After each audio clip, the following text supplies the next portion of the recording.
ಇದು ಕಾಟೇವಾಡ, ಪಾಟ್ನಗರದ ಪ್ರಸಿದ್ಧ ಸಂಸ್ಥಾನ. ಉಪಪ್ರಧಾನಮಂತ್ರಿಗಳಾದ ಸರ್ದಾರ್ ವಲ್ಲಭಭಾಯ್ ಪಟೇಲ್ ಉತ್ಸುಕತೆಯಿಂದ ಏಕೀಕರಣದ ಸಮಾರಂಭದಲ್ಲಿ ಭಾಗವಹಿಸಲು ಹೊರಟಿದ್ದಾರೆ. ದರ್ಬಾರ್ ಭವನಕ್ಕೆ ನವನಗರದ ಜಾಮ್ ಸಾಹೇಬರೊಂದಿಗೆ ಪಟೇಲರು ಪ್ರವೇಶಿಸುತ್ತಿದ್ದಂತೆ ಕಾಟೇವಾಡದ 5 ಪ್ರಾಂತ್ಯದ ರಾಜರು ಭಾರತದ ಐಕ್ಯತೆಗೆ ತಮ್ಮ ನಿಷ್ಠೆ ತೋರಿ ಸಹಕಾರ ದೃಢಪಡಿಸಿದ್ದಾರೆ. ಈ ಸಂದರ್ಭದಲ್ಲಿ ರಾಷ್ಟ್ರನಾಯಕ ಪಟೇಲರು ಮಹಾತ್ಮ ಗಾಂಧೀಜಿಯವರಿಗೆ ಅತ್ಯಂತ ಗೌರವ ಸೂಚಿಸುತ್ತಾ ಹೇಳಿದ ಮಾತು: ಪ್ರೀತಿಯಿಂದ ಮೈತ್ರೀಕರಣದ ಹಾದಿ ಹಿಡಿಯಲು ನನಗೆ ಪ್ರೇರಣೆಯಾದವರು ಗಾಂಧೀಜಿ. ನವ ಸೌರಾಷ್ಟ್ರದ ನಾಯಕರುಗಳ ಮೇಲೆ ನನಗೆ ಸಂಪೂರ್ಣ ವಿಶ್ವಾಸ, ಗೌರವವಿದೆ. ಇವರೆಲ್ಲರ ಏಕತೆಯ ಭಾವನೆಯ ನಿರ್ಧಾರ ಅತ್ಯಂತ ಅಮೂಲ್ಯ. ಇದು ಇಡೀ ವಿಶ್ವಕ್ಕೆ ಒಂದು ಮಾದರಿ ಎಂದು ಪ್ರಶಂಸಿಸಿದರು.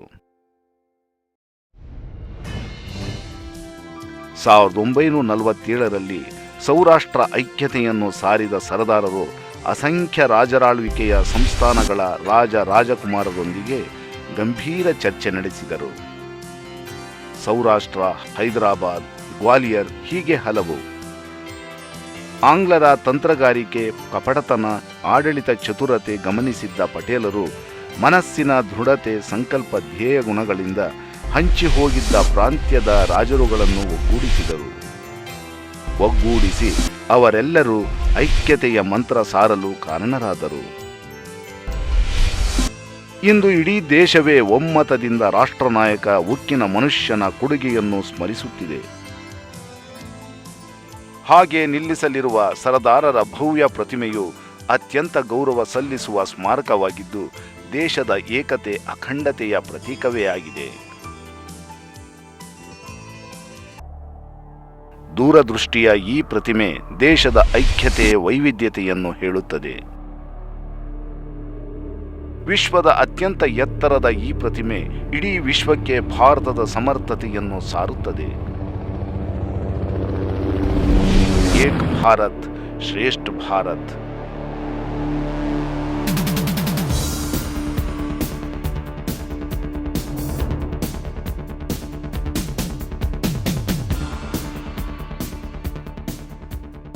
ಈ ಒಂದು ಪ್ರತಿಮೆ ವಿಶ್ವವಿಖ್ಯಾತ ನ್ಯೂಯಾರ್ಕಿನ ಲಿಬರ್ಟಿ ಪ್ರತಿಮೆಯ 2ರಷ್ಟು ಎತ್ತರ.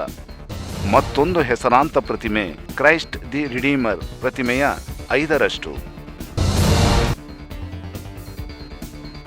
ಹಾಗೆ ಈ ಐಕ್ಯತೆಯ ಪ್ರತಿಮೆ ಸರ್ದಾರ್ ಸರೋವರದ ಅಣೆಕಟ್ಟಿಗಿಂತ 1.5ಯಷ್ಟು, 60 ಅಂತಸ್ತಿನ ಕಟ್ಟಡದಷ್ಟು ಎತ್ತರ. ಅಂದರೆ ಈ ಭವ್ಯ ಸ್ಮಾರಕ 182 ಮೀಟರ್ನಷ್ಟು ದೊಡ್ಡದು. ಸ್ವಾಭಾವಿಕ ಸುಂದರ ಪರಿಸರದಲ್ಲಿ ಅನಾವರಣಗೊಳಿಸಲಿರುವ ಈ ಪ್ರತಿಮೆಗೆ ಈ ಪವಿತ್ರ ಸ್ಥಳಕ್ಕಿಂತ ಬೇರೆ ಬೇಕೆ? ಐಕ್ಯತೆಯ ಈ ಪ್ರತಿಮೆ ಸ್ಥಳ ಸತ್ಪುರದ ಗಿರಿಶ್ರೇಣಿಯ ತಪ್ಪಲಿನಲ್ಲಿದೆ. ಅಣೆಕಟ್ಟಿನಿಂದ ಕೆಳಹರಿವಿನ ಕಡೆ 3 ಕಿಲೋಮೀಟರ್ ದೂರವಿದೆ. ಸರ್ದಾರ್ ಪಟೇಲರ ಹೃದಯಕ್ಕೆ ಹತ್ತಿರದ ವಿಷಯಗಳಾದ ಬುಡಕಟ್ಟು ಜನಕಲ್ಯಾಣ, ಕೃಷಿ, ಜೈವಿಕ ತಂತ್ರಜ್ಞಾನ, ಜಲ ಪರಿಸರ ರಕ್ಷಣೆ ಈ ಯೋಜನೆಗಳಿಗೆ ಹೆಚ್ಚು ಮಹತ್ವ ನೀಡುವ ಕಾರ್ಯಚಟುವಟಿಕೆ ನಡೆಸಲಾಗುತ್ತಿದೆ. ಅತ್ಯಂತ ಆಧುನಿಕ ತಂತ್ರಜ್ಞಾನದ ಸಂಸ್ಥೆಗಳು, ಬುಡಕಟ್ಟು ಜನಾಂಗದ ವಿಶ್ವವಿದ್ಯಾನಿಲಯ, ಸ್ಪಂದನಾ ಕೇಂದ್ರ, ಜ್ಞಾನ ಕೇಂದ್ರಗಳನ್ನು ಸ್ಥಾಪಿಸುವ ಮೂಲೋದ್ದೇಶ ಈ ಯೋಜನೆಯಲ್ಲಿದೆ. ಐಕ್ಯತೆ ಸಾರುವ ಈ ಭವ್ಯ ಪ್ರತಿಮೆ ಪ್ರವಾಸಿಗರನ್ನು ಆಕರ್ಷಿಸುವುದು ಸಹಜ. ಕೃತಕವಾಗಿ ನಿರ್ಮಿಸುತ್ತಿರುವ ಅಪ್ರತಿಮ 12 ಕಿಲೋಮೀಟರ್ ಉದ್ದದಲ್ಲಿ ಪುಟ್ಟ ಸರೋವರದಂತಹ ಈ ಸ್ಥಳದ ಮಧ್ಯಭಾಗದಲ್ಲಿ ಪ್ರತಿಮೆಯ ಅನಾವರಣ. 400 ಅಡಿ ಎತ್ತರದಲ್ಲಿ 360 ಡಿಗ್ರಿಯಲ್ಲಿ ಸರ್ದಾರ್ ಸರೋವರದ ವಿಂಧ್ಯ, ಸತ್ಪುರ ಪರ್ವತ ಶ್ರೇಣಿಗಳ ಸುತ್ತಲಿನ ಸುಂದರ ದೃಶ್ಯವನ್ನು ವೀಕ್ಷಿಸುವ ವ್ಯವಸ್ಥೆ ಮಾಡಲಾಗುವುದು. ಈ ಸ್ಥಳದಲ್ಲಿ ಬೇರೆ ರೀತಿಯ ಆಕರ್ಷಣೆಗಳೆಂದರೆ ಸ್ಮಾರಕ, ಅತಿಥಿ ಕೇಂದ್ರಗಳು, ಪ್ರದರ್ಶನ ವ್ಯವಸ್ಥೆ, ಶ್ರೇಷ್ಠ ಭಾರತ್ ಭವನ್, ಸಾಂಪ್ರದಾಯಿಕ ತರಬೇತಿ ಕೇಂದ್ರ, ವರ್ತುಲ ಸಭಾಂಗಣ, ಒಳನೀರಿನ ಸುಂದರ ಮತ್ಸಾಲಯ, ಹಾಗೆ ಧ್ವನಿ ಮತ್ತು ಬೆಳಕಿನ ಪ್ರದರ್ಶನ. ಕೆಲವನ್ನು ಪ್ರವಾಸೋದ್ಯಮದಿಂದ ಅಭಿವೃದ್ಧಿಪಡಿಸಲಾಗುತ್ತಿದೆ.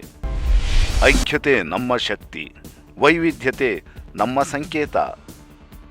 ಛಿದ್ರವಾಗಿದ್ದ ದೇಶವನ್ನು ಪಟೇಲರು ಐಕ್ಯತೆಯ ಅಸ್ತಿತ್ವಕ್ಕೆ ತಂದರು. ಇಂದು ಇಡೀ ದೇಶವೇ ಐಕ್ಯತೆಯ ದೃಷ್ಟಿಯಲ್ಲಿ ಈ ಒಂದು ಭವ್ಯ ನಿರ್ಮಾಣದ ಕಾರ್ಯದಲ್ಲಿ ತೊಡಗಿದೆ. ಈ ಒಂದು ಪ್ರತಿಮೆ ನಿರ್ಮಾಣದಲ್ಲಿ ದೇಶದ 120 ಕೋಟಿ ಜನರ ಕನಸು ನನಸಾಗುವ ಕಾಲ ಬಂದಿದೆ.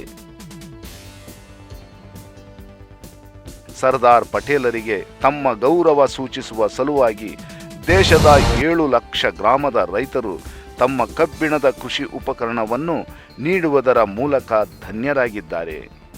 ಈ ಅಮೂಲ್ಯ ಭಾವಪೂರ್ವ ಕಾಣಿಕೆಯನ್ನು ಕರಗಿಸಿ ಪ್ರತಿಮೆಗೆ ಬಳಸಲಾಗುವುದು. ಪ್ರಪಂಚದಲ್ಲೇ ಅಗಲದಲ್ಲಿ 3ನೇ ಸ್ಥಾನ ಹೊಂದಿರುವ ಗುರುತ್ವಾಕರ್ಷಣಾ ಸರ್ದಾರ್ ಸರೋವರ ಅಣೆಕಟ್ಟನ್ನು ನಿರ್ಮಿಸಿದ ಸಂಸ್ಥೆ ಸರ್ದಾರ್ ಸರೋವರ ನರ್ಮದಾ ನಿಗಮ ಲಿಮಿಟೆಡ್ ಈ ಪ್ರತಿಷ್ಠೆಯ ಯೋಜನೆಯನ್ನು ನಿರ್ವಹಿಸುವುದು. ಈ ಕಾರ್ಯದ ಯಶಸ್ವಿಗಾಗಿ ಸಹಕಾರ ಸಂಘ SVP ಸರ್ದಾರ್ ವಲ್ಲಭಭಾಯ್ ಪಟೇಲ್ ರಾಷ್ಟ್ರೀಯ ಏಕತಾ ಟ್ರಸ್ಟ್ ಕಾರ್ಯನಿರ್ವಹಿಸುತ್ತಿದೆ. ಗೌರವಾನ್ವಿತ ಮುಖ್ಯಮಂತ್ರಿ ಶ್ರೀ ನರೇಂದ್ರ ಮೋದಿಯವರ ಮೇಲ್ವಿಚಾರಣೆಯಲ್ಲಿ ನಡೆಯುವ ಈ ಯೋಜನೆ ಅತ್ಯಂತ ಪರಿಣಾಮಕಾರಿಯಾಗಲಿದೆ. ಈ ಬೃಹತ್ ಯೋಜನೆಯನ್ನು ಸಾಕಾರಗೊಳಿಸಲು ಸಲಹಾ ಸಂಸ್ಥೆಯಾದ turner project management India limited ಇವರಿಗೆ ವಹಿಸಲಾಗಿದೆ. ದುಬೈನ ವಿಶ್ವದ ಅತ್ಯಂತ ಎತ್ತರವೆನಿಸಿದ ಬುರ್ಜ್ ಖಲೀಫ್ ಕಟ್ಟಡದ ನಿರ್ಮಾಣದಲ್ಲಿ ತನ್ನ ಜವಾಬ್ದಾರಿ ನಿರ್ವಹಿಸಿತ್ತು. ಅಂತಾರಾಷ್ಟ್ರೀಯ ಮಟ್ಟದ ಹರಾಜಿನ ಮೂಲಕ ಈ ಸಂಸ್ಥೆ ಯೋಜನಾ ನಿರ್ವಹಣಾ ಸಲಹೆಗಾರ ಕಾರ್ಯವನ್ನು ನಿರ್ವಹಿಸುತ್ತಿದೆ. ಈ ಯೋಜನೆ ಪೂರ್ಣಗೊಂಡು ಇಡೀ ವಿಶ್ವಕ್ಕೆ ಭಾರತದ ಮಹತ್ವದ ಬಗ್ಗೆ ಮನವರಿಕೆ ಮಾಡಿಕೊಡಲಿದೆ. ಈ ಬೃಹತ್ ಯೋಜನೆ ಕೇವಲ ಪ್ರವಾಸಿಗರನ್ನು ಆಕರ್ಷಿಸುವ ಉದ್ದೇಶ ಹೊಂದಿಲ್ಲ. ಇದು ಪ್ರೇರಣೆ, ಸ್ಫೂರ್ತಿಯ ಮೂಲವೇ ಆಗಿದೆ. ಭೂತ ಭವಿಷ್ಯಗಳನ್ನು ಸೇರಿಸುವ ಒಂದು ಹೊಸ ಇತಿಹಾಸ ಪ್ರಾರಂಭಿಸುವ ಚೇತನದ ಪ್ರತಿಮೆ. ಈ ದೇಶದ 120 ಕೋಟಿ ಜನರು ತಮ್ಮ ಅಕ್ಕರೆಯ ರಾಷ್ಟ್ರ ನಾಯಕರಿಗೆ ಸಲ್ಲಿಸುವ ಬೆಲೆ ಕಟ್ಟಲಾಗದ ಕಾಣಿಕೆಯಾಗಿದೆ.